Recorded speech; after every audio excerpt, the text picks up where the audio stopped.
Hello and welcome to Fact and Suspicion. I'm your host, Ben, here with my co-host, Dan. And normally this is the part where I tell you what mystery we're discussing tonight. But things are a bit more complicated with this one. There are so many crimes committed within the context of this story that it's actually difficult to narrow it down. Now, we will mostly be discussing the murder of a Japanese student named Byakuya Togami. But again, there are so many other crimes. This story is just wild. Before we get too far into the episode, I do want to say I'm really sorry if any of you hear the birds outside. They're going crazy today. It's the 1st of April. Apparently spring is here, and I don't know what we're going to do about the birds going forward. If they don't shut up, I have some ideas. I hope they won't show up on the recording, but if they do, we are very sorry. Yeah. And we probably also want to add a content warning to this. This is pretty graphic, isn't it? Oh God, this is one of probably the worst case we've ever covered. It's just horrific. Some of the things that happen in this are just like stomach churning. Right. So if you have an aversion to blood or horrific violence, basically if you're a well-adjusted human being, this might not be the episode for you. Okay. But if you're like us, you should just check it out. Right. I mean, please watch. So I guess we should get started, Daniel. There's a lot to cover here.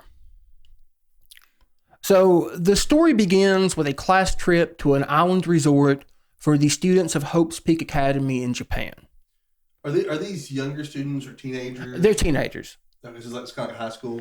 It's called a high school. I don't know exactly how that translates. I don't know how the schooling system in Japan works. I don't know what grades that would be the equivalent of for us. Okay. But yeah, it's a high school. Okay.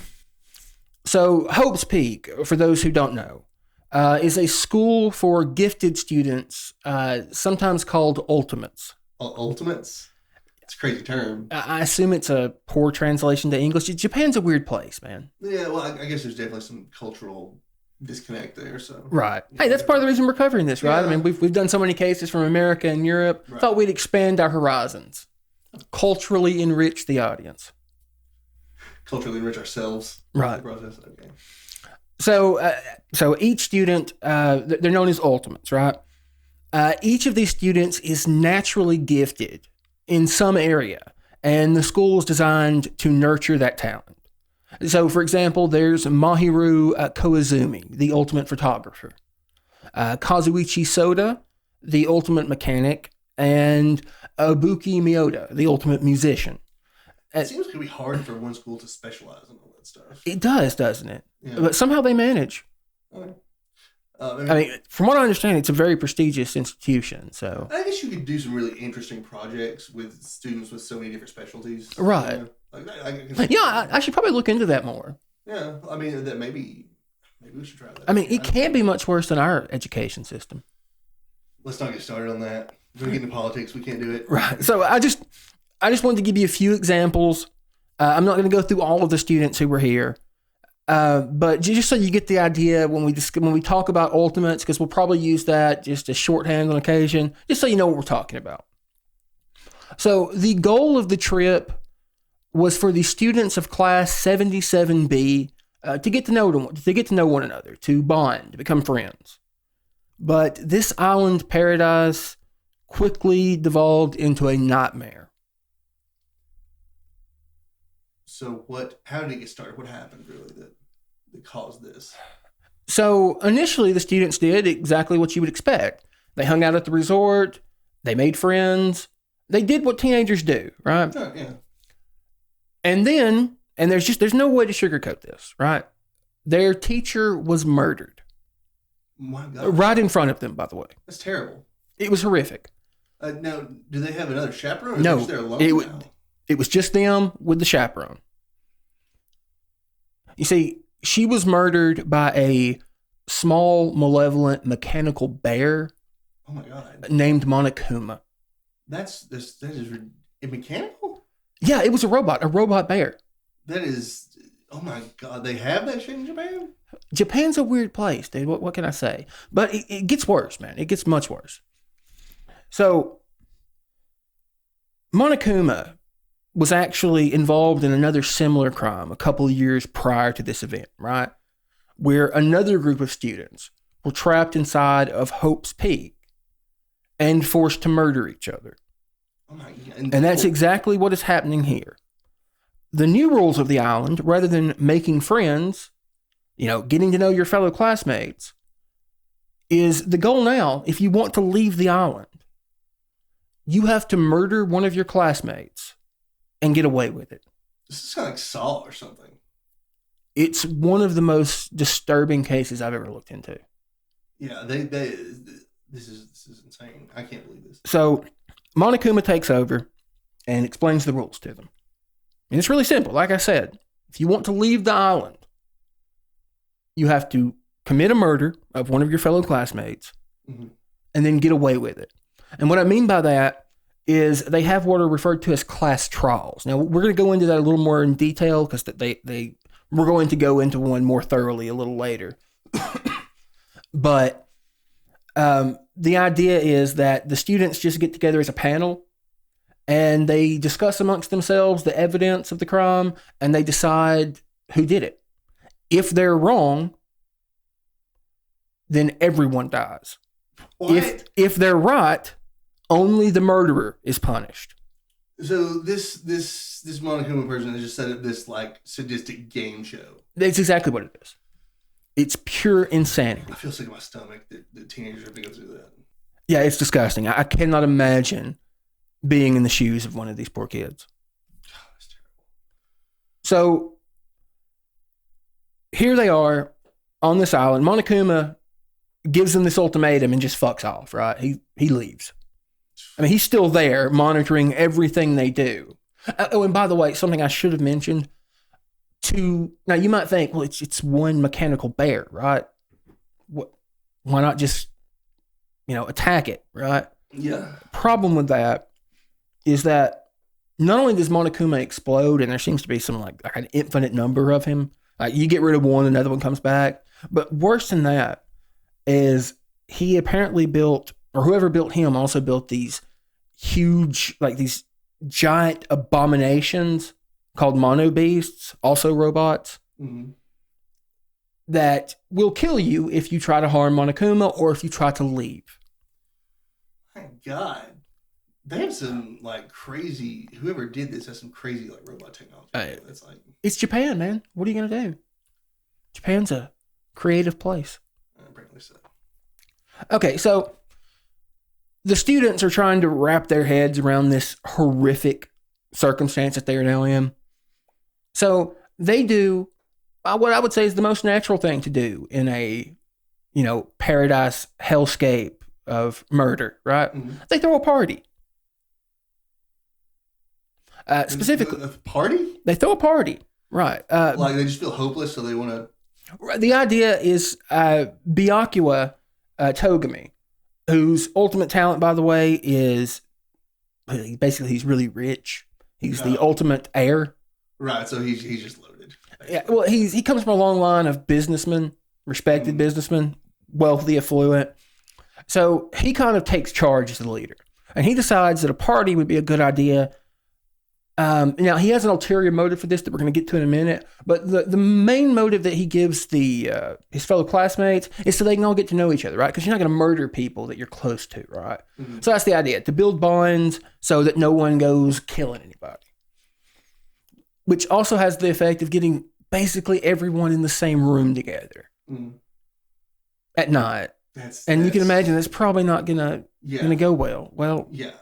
So Byakuya, he takes precautions, right? They have the party at a beach house a little off from the resort. It's a little rundown, but one of the students, Nagato Kameda, actually loses. They draw straws to see who has to do cleaning duty to set up for the party. He loses, so he starts setting up. And Byakuya, he takes a lot of precautions. He removes everything that could feasibly be viewed as a weapon, right? He carries a lockbox with him, pats people down as they enter, and make sure there's nothing that can. The idea is just to keep anyone from getting murdered tonight, right? They're there to have a good time. Nobody wants to get murdered. I feel like I would be trying to lock myself away from everyone else at this point. Yeah, well, they all have individual rooms too. Like you could just go to your room and lock the damn door, but instead they decide to throw a party. And I have seen enough horror movies to know that gets people killed. Oh yeah. So it's about 11 o'clock at night, and the students are all starting to gather. In fact, every student is there with the exception of Fuyuhiko, who is the ultimate Yakuza. Oh my god. He's a gang member. Well, actually, technically he's a gang leader. So or mob leader, really. He's been trained to be a leader of the Yakuza. Yeah. I can't believe they would let him in school. Well, not only they let him into school, that's a talent they're nurturing. Is the Yakuza that important in Japan that they would like? I suppose. I mean, it's hard for me to wrap my head around. I mean, I can't imagine like a blood school, you know, or mafia or right. So Fuyuhiko is really the only one who doesn't attend. He drops by for a minute, but he never actually goes inside. So this is about 11. Mostly they're just enjoying themselves, right? Things are going as you would expect for a party. The ultimate chef, Teru, has prepared the food. Food looks great.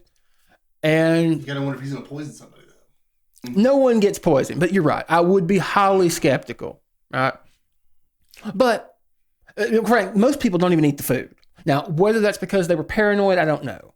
But most of them don't even eat it.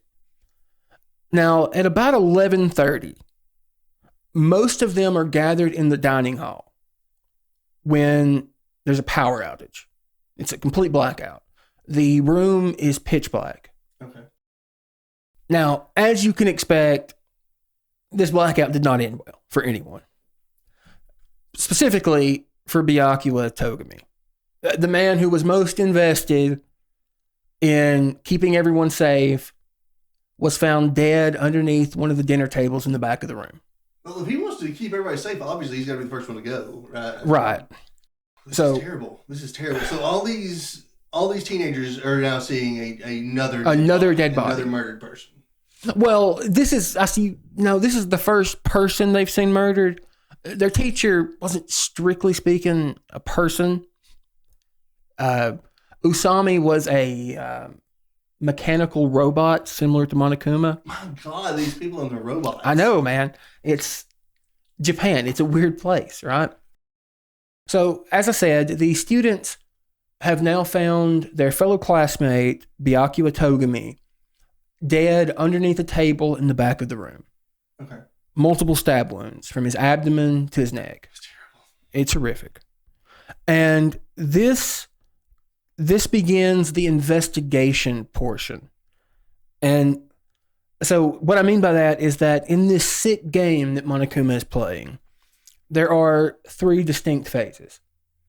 So anytime a murder is committed, there is a body alert announcement there's an intercom system across the entire island. So wherever you are, if there was a body found, you know about it. Okay.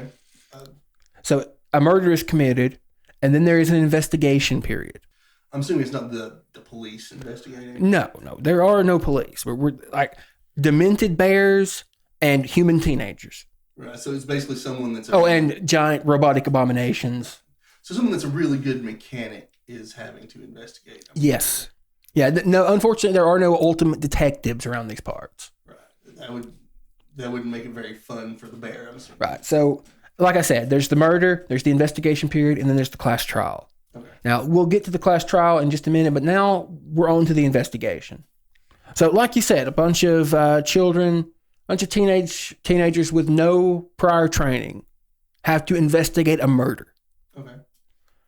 So, they do the best they can. And now, look, I hate to be offensive, but to be a bunch of like gifted Asian kids, like these people are pretty fucking stupid at times.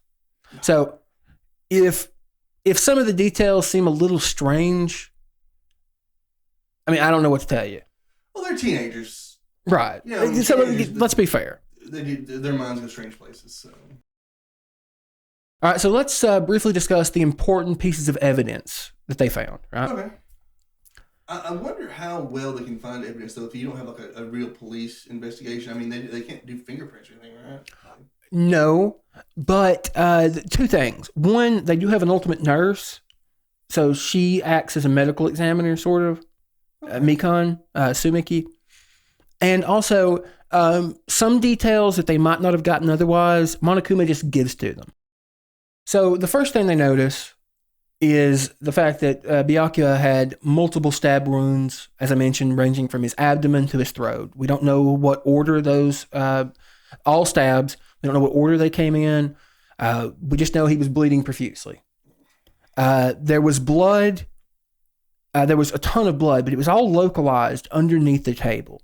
The tablecloth hanging down had caught all of the excess blood. I mean, that makes sense if he's murdered under the table and it's a long tablecloth. Right. Now, lying next to the body are some peculiar things. One is a knife, but it has a piece of duct tape on it. And both the knife and the duct tape have this weird, like, glow-in-the-dark paint substance on them. And also blood, right? Right. That's weird, but I guess if you need to see the knife in the dark. That does seem to be the idea, but we're going to get to that in the trial. Now, even more bizarre, right next to Byakuya is a pair of night vision goggles. Well. Now, at the time, they didn't know whether they were Byakuya's or if the killer had used them. Mm-hmm. They just knew they were sitting there. And so they move on to the storage room. And here they find a tablecloth covered in blood. Okay. The speculation is that it was used to maybe shield the murderer from blood spatter. Right. You didn't think it could shield them completely, though? Probably not. But that was just the speculation at first. And we'll get to that in a bit. Right. And in the same room, there were 3 irons, like you would iron a shirt with, right? Clothing iron. Right, a clothing iron. All turned up to high, just on, sitting there. Blazing hot. So, that's weird. I mean, I can't think of anything unless you're going to torture someone, or maybe, I don't know, maybe if you were thinking that, like, heat could kill DNA on something or something like that, but obviously they don't have a DNA lab here, and they don't have to worry about that. That is interesting speculation. You might actually have a better idea after I tell you the next piece of evidence they found. Okay. So there were 2 air conditioning units. One in the office, and I believe the other one was in the dining room. I could be mistaken there, but I think it was the dining area. Mm-hmm. And both of them had timers on them set to 11:30. So it should come on at 11:30? Mm-hmm. And 11:30 is when the power went out. Right. So maybe you're putting 2 and 2 together there. Right. But again, this is just the evidence gathering portion.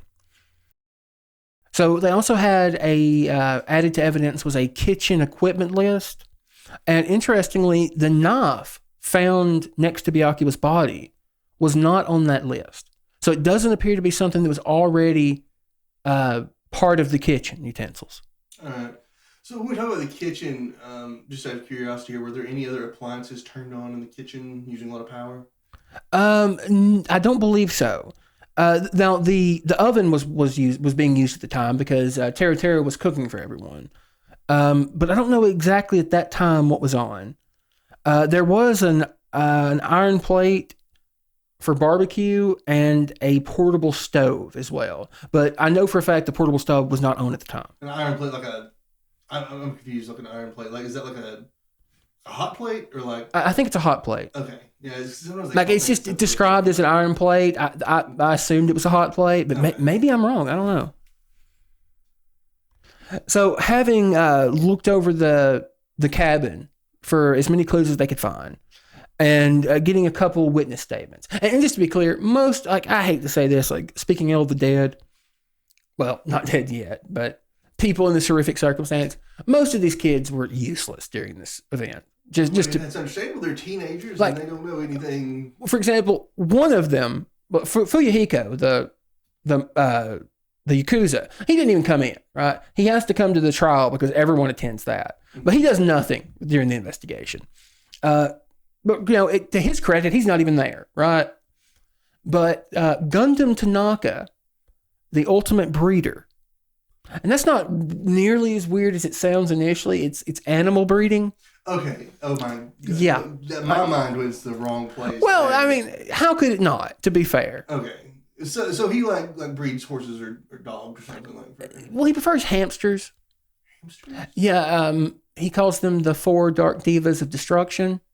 My goodness. I don't remember all their names. It's Jumpy.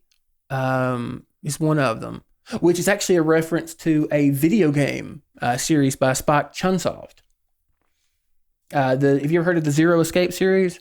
Yes. One of the main characters, at least in the initial game, and who later appears later in the other ones, is named Junpei, and he was called by his friends. He was called Jumpy by his friends. That's really weird. I'm still confused why he would breed ham.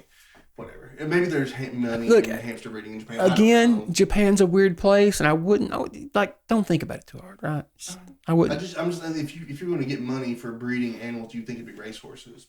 You'd think so, but just to give you an example of how useless these people are, Gundam spends the entire investigation looking for his hellhound earring. A hellhound earring? What? So, look, I think he was mentally ill. Like, I don't want to be too harsh on him, right. But he had this, like, he thought he was a wizard or something. Because he could breed hamsters. I don't know what to tell you, man. Yeah, Gundam was a bizarre character. I guess some people that are, really good, like a savant at some things, they have people. That might be the case, right? And it would take some kind of special brain to really like for instance, animal breeders to look for certain characteristics and stuff. Like that's a very intense thing to do. So fair enough. Yeah.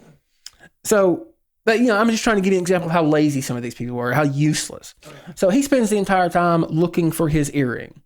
Now he does inadvertently provide us with another interesting detail for the evidence, and that's that the floor had a lot of spaces between it, so that you could see down underneath the floor. Right, and that's where he dropped the earring. Okay. So he spends the entire time looking for that. So that is basically all of the evidence, at least all the really important evidence right now from the cabin. Mm-hmm. Really all that's left are some eyewitness accounts, but we'll discuss those in the trial as they're relevant. Okay. No need to overburden you with information if you don't need to. But there was one more important piece of information that was found. So Hajime and Nagato, just about the only 2 people worth a damn during this investigation. Right.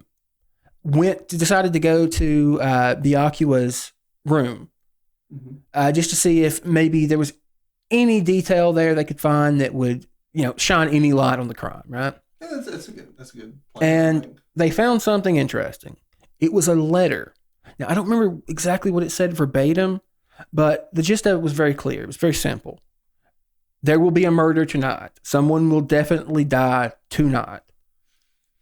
And this also explains why he was so adamant about having this party. He wanted everyone together in one place so he could keep an eye on everyone. So that was the ulterior. The letter. Yes. So he didn't write that and leave it. No. Someone else sent that letter to him. Okay. Which is why he was so paranoid. Right.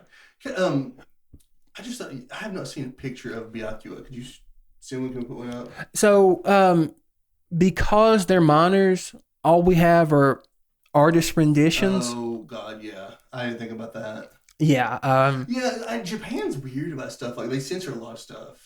If you'll Google Nagito Kameda or just any of the people involved, okay, you won't find their real pictures, but you will find some artist renditions. Okay, good.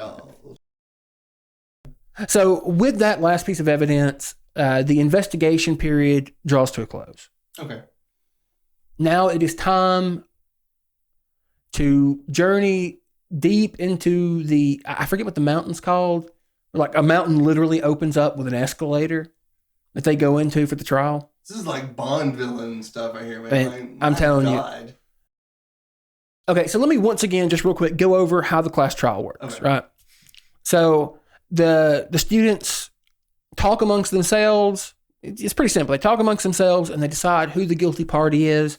They offer evidence. They give rebuttals, that sort of thing. There's no, just to be clear, it's not like a trial, like a formal trial. Nobody's on a stand. There are no prosecutors or defense attorneys. It's just in a circle. They gather in a circle and they just talk. Okay. And they decide who did it. If the killer gets away with it, the killer lives, gets to leave. If they pick the wrong killer, they all die. So those are the stakes going into this. So you can imagine... Somebody's going to die. Well, yeah. Again, somebody already died, now somebody else is going to die. It's the way it works because the murderer has to die. So we had 2 deaths already. There is one punishment. It is the death penalty. 2 deaths already, and we're going to get another one unless someone saves them. Well, if you count mechanical bunny rabbits... I guess you're right. But it's still their But I mean, it's still their right? teacher, so... So moving on. So I just wanted to give you just a quick rundown about how the trials work. So the first question, so basically the way they do this is they mostly just ask questions and try to come to agreements on the answer. So the first question they consider is, why was Byakuya underneath the table? Which is reasonable, right? Right. Now, I don't know if I mentioned this at the time, but right before the power outage, the blackout, Byakuya was on the other side of the room. He was about as far away from this table as you could possibly get. Now, the answer that they come to, that they think is probably correct, he was there to get the knife. So they think he was going to murder someone. Well, they think he was going for the knife. They're not sure yet, right? Okay. So it's like he hid the knife with the glow-in-the-dark stuff so we could find it. Well, here we go. Because the next question is, how did he know the knife was there? It's the obvious question, right? He would have had him hidden it there. Okay, so, yeah, right. Did he know about it before the blackout? Okay. Right? Maybe he hid it there. Now, him hiding it there is more plausible, but him just knowing about it seems really unlikely. I mean, considering he was confiscating anything that appeared to be a weapon, right? Exactly. And there's nothing in the letter about there's going to be a knife under the table. Right. So the only possibility is that he must have noticed it during the blackout. Okay. Likely when the killer went for it. Okay. That makes sense. But, of course, how did he see all that in the middle of a blackout? It's an important question to consider, right? Someone had some night vision goggles. There you go. I was just about to say there's an important piece of evidence that maybe you've cottoned on to. But the reason that they weren't absolutely certain about this is because they weren't sure who was actually wearing the goggles. So was it the killer wearing the goggles or was it Byakuya? Now, it was probably that almost certainly they decided it was Byakuya's, that they belonged to Byakuya because you remember I told you about the lockbox he had with him? Mm-hmm. Inside of that lockbox was actually a case for a pair of night vision goggles. So he had them locked up and hidden.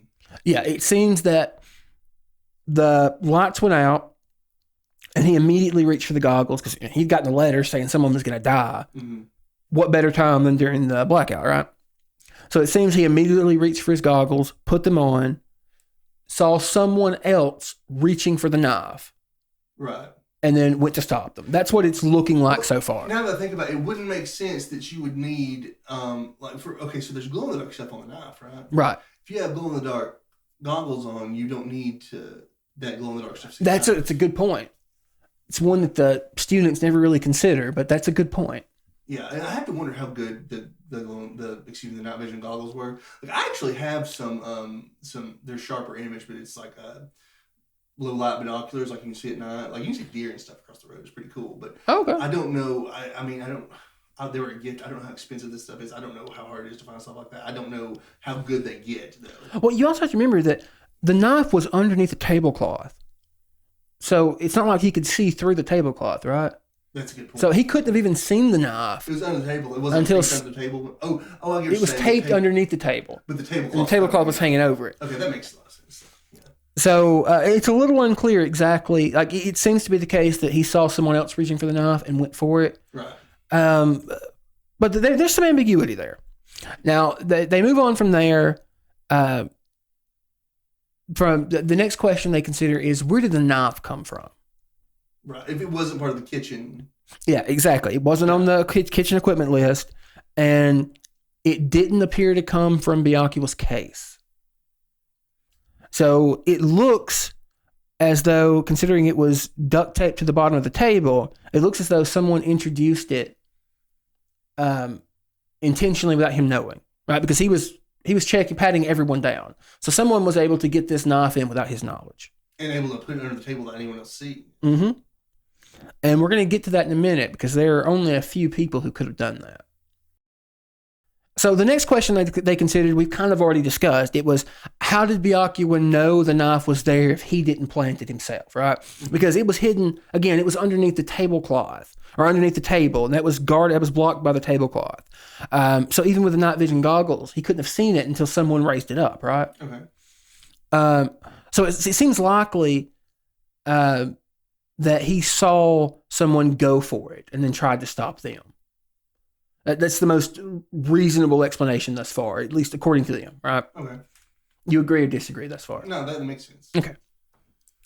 So, a question that you've probably already considered, that's this. They decided that Byakuya had the goggles, right? Not the killer.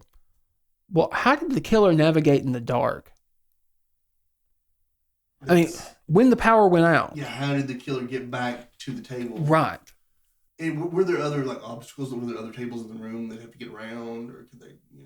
I mean, would it have been hard to find? There were other tables. Okay, so you probably run into something trying to find it. Right. Well, so the idea they have is that the glow in the dark paint. Obviously, we know this already, but it was used as a marker for the killer, right? Now, this raises an interesting question though, because if the killer used glow in the dark paint. Well, doesn't that imply that he or she already knew that the power was going to go out? Right. Why else would you use the paint if you didn't know that? But it seems that Byakuya knew that too. I don't know that Byakuya did know that. I think Byakuya just responded very quickly because of how high-strung he was. Because, I mean, remember, he'd already gotten that letter. He was there to keep an eye on everybody. Right. And when the lights went out, he put his goggles on immediately and saw someone doing something shady as shit. Oh, that I guess that makes sense. So we're saying whoever the killer was is the one that turned on all the stuff. Had to have caused the blackout.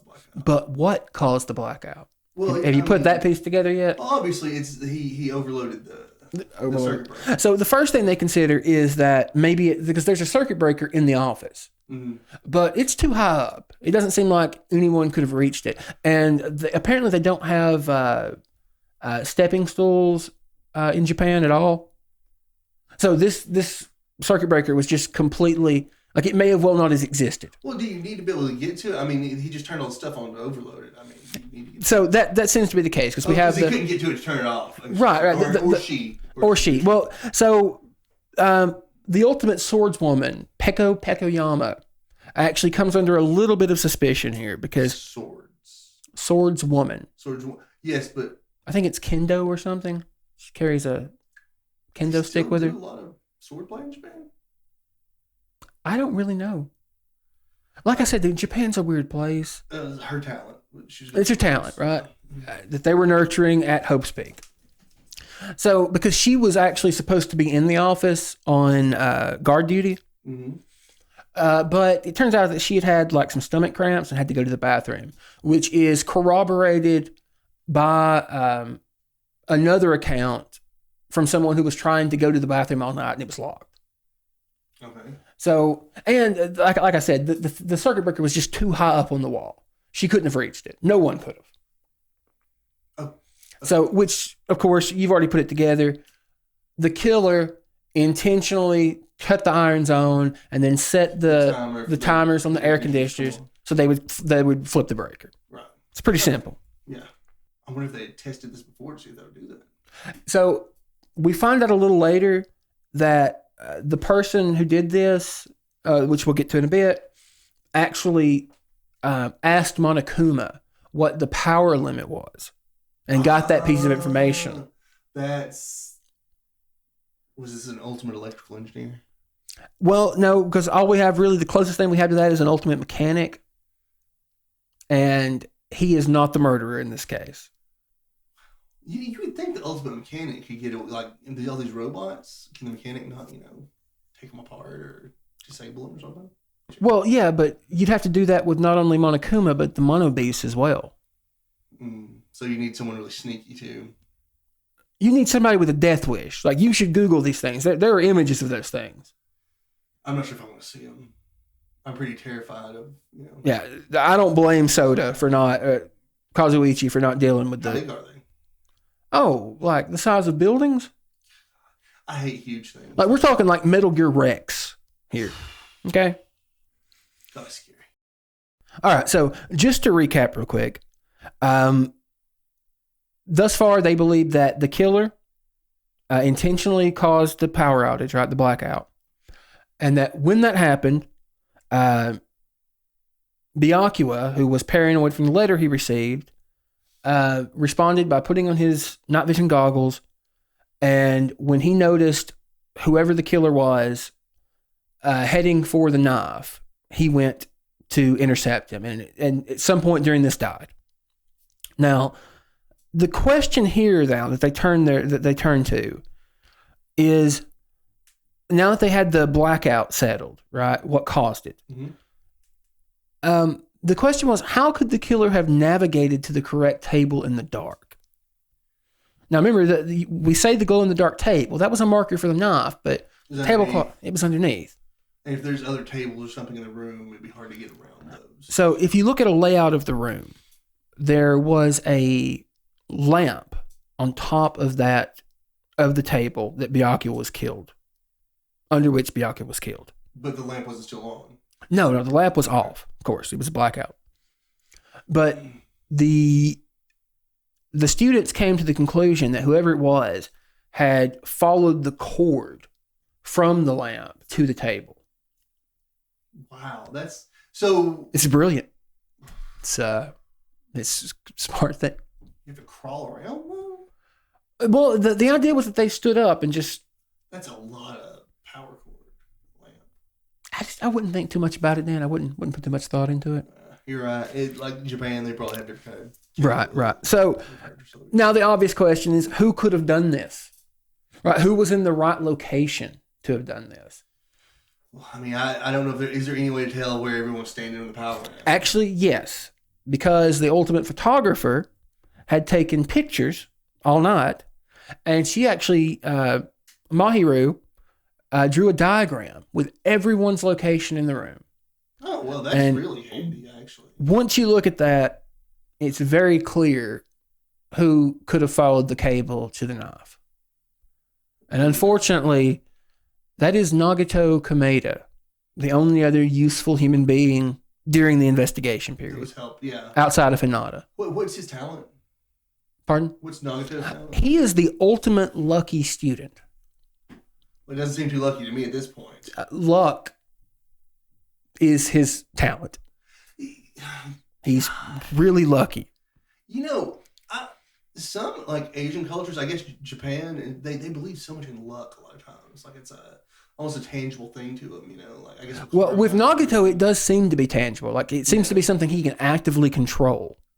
I've always, I don't know. I've just always wondered because they're like, I guess I say that about Asian culture, but man, there are a lot of people here in this country, especially the area of country we live in, mm-hmm. that believe in luck. Yeah. So, and Nagato makes a lot of sense too, not just because of his luck, because remember, he was on cleaning duty. So he could have planted the knife while he was cleaning. And presumably Byakuya never would have seen it to confiscate it. Yeah. If he's lucky, I would have just, if his luck was real, if he believes in his luck, I would have killed him. I just tried to ride my luck. Right. Now, you have to understand that no one wanted Nagato to be the killer. Right. Like I said, up to this point, he was the friendliest, most helpful member of the class. Right. But when he's questioned, Hajime particularly is wanting him to defend himself. Right. He does not want this to be true because they've gotten pretty close at this point. Mm-hmm. But rather than defend himself, Nagato starts laughing like a madman. Goes from zero to crazy. Did he start monologuing? Well, sort of. Actually starts rambling on about hope and despair. Like some real creepy ass shit. Like basically, from this point on, the best way to describe Nagato is like a weird combination of like a demented cheerleader and a malignant tumor. My God.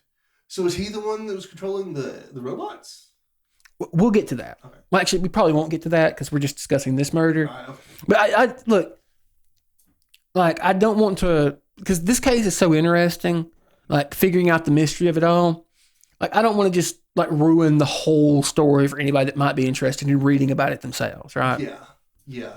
Maybe we can do a whole series on this one, finish it out. I don't know. It seems like there's a lot to these, though. Right. So now Nagato goes, like I said, 0 to crazy. Yeah. Got some crazy eyes going on.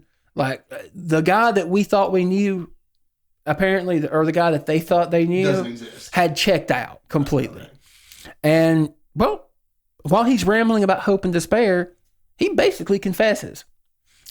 He explains how he left the note for Byakuya, telling him that there would be a murder tonight. And actually used his luck to make sure, because you remember he lost when they drew straws for who had to do cleaning duty. He used his luck.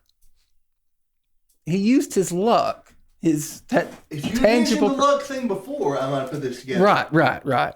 Well, that's kind of why I didn't. Right. Yeah. Dead giveaway. Dead giveaway.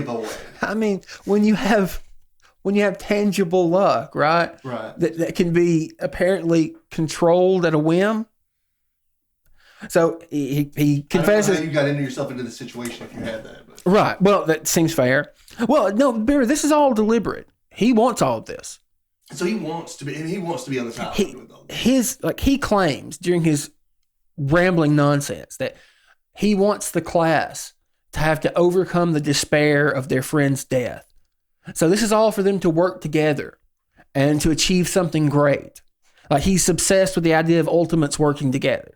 Like I said, he's a nut job. So he confesses to being the one who left the note for Byakuya, used his luck to get the cleaning duty, and set up the blackout to happen at exactly 11:30. So it seems like an open and shut case. He went for the knife just like he planned. Not exactly sure who he was going to kill, but he was going to murder someone.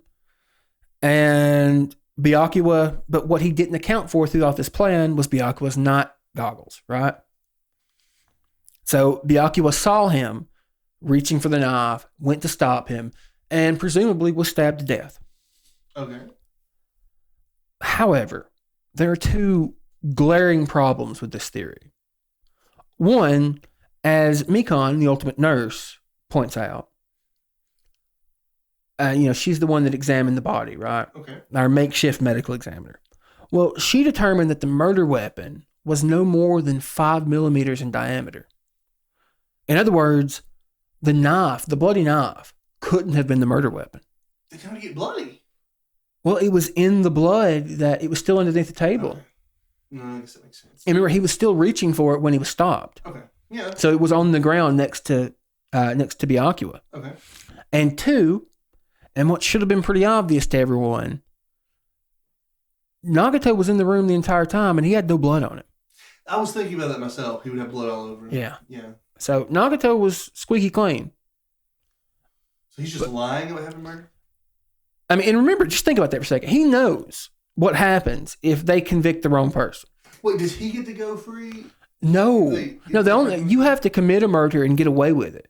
Everybody dies if they pick the wrong person. He knows what's going to happen here. So he just wants to... Basically, he's just trying to get everyone killed. Oh my God. So the idea is either they'll overcome the despair of their friend's death with hope, or they'll die. This is so sick. I can't believe someone did this to these kids. I know. And like, it's bad enough that we've got like a maniac, like robotic bear running around like a psychopath. But now some of the kids seem to be pretty far out there too, right? Like this kid's obviously a psychopath. Unless he's a robot too. He's not, unfortunately. Because honestly, it would make more sense if he were a robot at times, Yeah. given his emotional depth. So it's pretty clear that despite his confession, Nagato can't be the killer. So it looks like the students are back to square one, right? So they did what you always do when you're back to square one, right? You go back to basics. They re-examined the crime scene and they made a breakthrough. They determined that the killer likely murdered Byakuya from underneath the floor. From underneath the floor? Yeah. So were there... I know there was space between the floorboards. Were the floorboards loose? No. So you're wondering how they determined that, right? Yeah. So, have you ever played Hangman? Yeah. Well, there you go. I don't understand. Well, they play the game of Hangman, and the solution was under the floor. Oh, so someone left them a clue, like the Hangman clue. No, not so much. More like a... No, they just played Hangman, and the solution was under the floor. Wow, so it's like a Ouija board. No. To be fair, as I mean, look, I don't know exactly how the criminal justice system works in Japan, but I'm pretty sure like Hangman's a pretty important part of it. I mean, it couldn't be any worse than like how our juries determine guilt sometimes, right? Oh, that was harsh. I know, but it's true, right? So I'm not going to be too hard on the Japanese people here. So the floor, of course, did have spaces, right? So there was room to fit this sharp object. Okay. And because of the Hangman game, we know that the killer was under the floor. That's the conclusion that has been reached at this point. Oh, okay. I still don't understand. How did they get him to lay down so they could stab him? He was already on the ground, right? He had... Oh, because he was fighting with... Well, so what happened is this. We find out from Nagato we find out from Nagato that when he went for the knife, Byakuya actually pushed him out from under the table and landed there himself. So Byakuya is underneath the table, stomach first. Right target. I think who the killer is. Do what? I think I know who the killer is. If that really happened. Do you? Yeah. It's obvious. Okay, let me hear. It was the Yakuza. He wasn't there. That's a good guess. It's a really good guess. You're not correct. Oh my! But it's a good guess. It's a good guess. It's like this is like a murder mystery novel here. It makes no sense. It doesn't. But the killer will make sense when we get to him. Okay. I cannot wait. And again, Daniel, like I'll be honest, buddy. I'm a little disappointed at how excited you seem to be right now, because like these are people's lives we're talking about. You're very right. It's just I'm so involved in this point. I mean, I understand. It's like these people. I mean, these were real, living, breathing human beings with futures.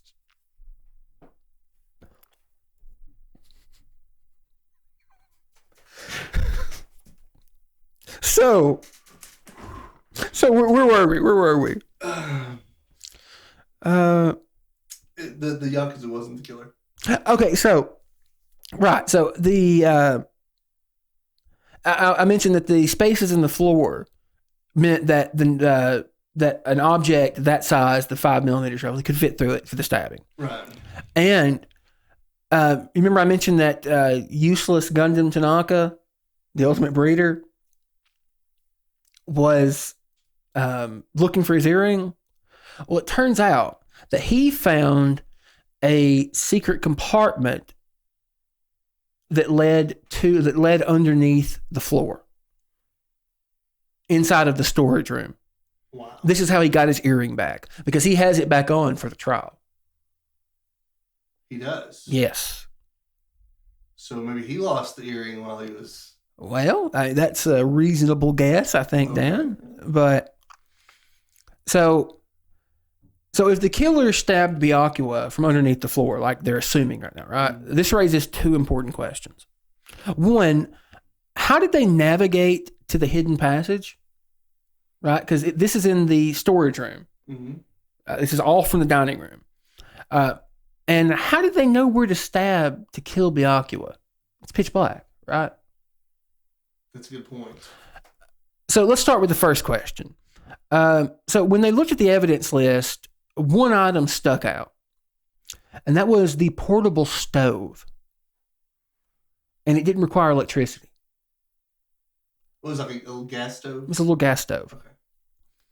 Okay. Their conclusion was that someone used the portable stove as a light source to to get to the hidden compartment, to get underneath the floor. Okay. That's something to help you see who's on the other side of the floor. Well, we'll get to that. It wasn't powered by electricity, and it was small enough to carry around. Okay. Now, the answer to the second question isn't immediately obvious until we learn something else that Gundam forgot to mention. And that's that when he was underneath the floor searching for his Hellhound earring, there was a small amount of glow-in-the-dark paint right beneath where Byakuya was murdered. Like this was actually like it looked like the floor was marked in an area, which was right underneath where the table was. And would this create enough illumination to be able to see to stab someone? Well, that appears to be how they found the spot. But they didn't even need to know who they were killing, right? Because the idea was they were watching. So the idea was what the students think right now, right? Is that they used that mark underneath the floor to determine where they needed to be, where the table was. And all they had to do was wait until the knife moved to know they could stab someone. Okay. So you can see the glow-in-the-dark knife through the cracks. And it makes perfect sense, doesn't it? I don't. It just seems like there's just so much that could go wrong with that. I don't know. Like what, Dan? I don't see any flaws in that plan, personally. I don't know. What if you end up not being able to see? And you know what, Dan? What if the person's not laying on the ground when they touch the knife? What if Well, how else would you get the knife without laying down belly first, Dan? I mean, how else would you get a knife from underneath the table without going completely underneath it? I guess you have to look at it. Well, I mean, let's also remember that a man lost his life here, Dan. So maybe it could have gone different ways, but this is how it happened. And I think we should treat that with the gravity it deserves. I understand. I will not. Okay. I will not call that. I don't want us to be accused of being irreverent. I understand. Okay, so at least as the students understand it right now, their theory is that the little smudge of paint underneath the floor marked the location that the killer was going to be, right? Okay. That showed them where the table was. And from there, all they had to do was watch the paint on the knife and tape to see when the knife came undone, so they knew where to stab. So this person's trying to kill the killer? Yes. Well, we figured that out here in just a minute. They didn't actually know that at the time. I mean, it's a fair assumption, just because, how did you know the body was going to be there? Well, someone else knew that someone was going to kill someone. Right. So, have you figured out who did it yet, Dan? Because before we go any further, this is the point where the culprit starts to become obvious in the case. Well, if it's not a little hamster breeder, I don't know. Well, there's only one person whose whereabouts are unaccounted for. Well, we already talked about the Yakuza. But Fuyuhiko's whereabouts aren't really important because he stopped by for a second, but he left. So it's the cook. And maybe. Right. And the ultimate gamer, Chiaki Nanami, was outside, and she spoke to Fuyuhiko, and she saw him leave, and he never came back. Okay. So the Yakuza is out. All right. Gundam, there's just no evidence that he had anything to do with it. We know he lost his earring, and he explained how he found it, right? And he also gave us that one piece of evidence. Two pieces of evidence. He noticed that the floors were spread out too far, and he found the paint when he went underneath to get the earring. Well, sir, in the U.S., he would probably be prosecuted. Yeah, probably so. Probably so. Don't need the evidence here. So there's only one person whose whereabouts are unaccounted for and who had access to the portable stove. Fourth time's the charm, Dan. Ultimate chef, Teru. Now, in his defense, the first thing he raises, so Ibuki, remember I mentioned her earlier, the ultimate musician? So she has perfect recall of sounds that she hears. And she distinctly remembers, and this is kind of a big problem for the Teru theory. She distinctly remembers that Teru spoke during the blackout. Well, that doesn't seem to affect. I mean, you could still speak with those holes in the floorboard that big. Exactly. Them, right? And it's not much of a defense, right? Because with the spaces in the floor, he could speak underneath the floor, and it sounded just like he was in the room. Yeah. So it seemed like he was trying to give himself an alibi. No, I don't remember exactly what he said, but I think the quote was something like, I thought the blackout was only in the kitchen, because his story was that the blackout happened when he was in the kitchen, right, and that he made his way towards the dining room because he thought maybe the blackout was just localized to that area. But how did he make his way there if it was dark? He said that he felt along the wall. But here's the thing. He actually found his way with the portable stove to the storage room. That seems to be the case, yes. But see, and here's how we know this. Because the most important piece of evidence against him, and I don't think I mentioned this earlier. So when the blackout happened, when the lights came back on, the ultimate nurse, Mikon, was in, let's say, an indecorous pose. She had fallen in such a way that undergarments were showing, right? Like something out of like an anime or something, right? Right. And Teru, something important you should know about him is that he's kind of a horrific pervert. You see, he was constantly making inappropriate, overly sexual comments, both to the male and female classmates, his male and female classmates. There's even evidence that he occasionally would drug people and try to take advantage of them. Well, if you are a chef, you have opportunity to do that. Right. So watch out. If you don't trust the people cooking your food, just be aware. Yeah. They can do that. So he's not a good guy, Teru. Right. No, I understand that. I mean, it seems as though there may have been a rape or two in his past. As horrific as that is to say. So obviously, a pervert like him, if he had seen that, he would know the pose she was in. And that's exactly how Hajime gets him. He asks him to describe the pose that Mikon was in when the lights came on. That is brilliant is the word you're looking for. I cannot agree with that. I do not think that would hold up in a court of law here in the States. I mean, given the shit that holds up in a court of law in the States, maybe that's not the... It's scary. That's scary that would hold up. So, I mean, I think open and shut, right? The pervert didn't know that the hot nurse had fallen in a compromised position. Well, I think you have more evidence that the chef had access to the stove and I mean, let's be present. Well, just to be fair, they thought this was a big deal at the trial. Okay.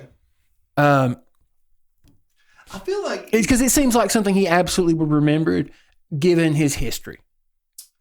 It seems to me that if the chef did commit this crime, he had to be working with the lucky person, the lucky student.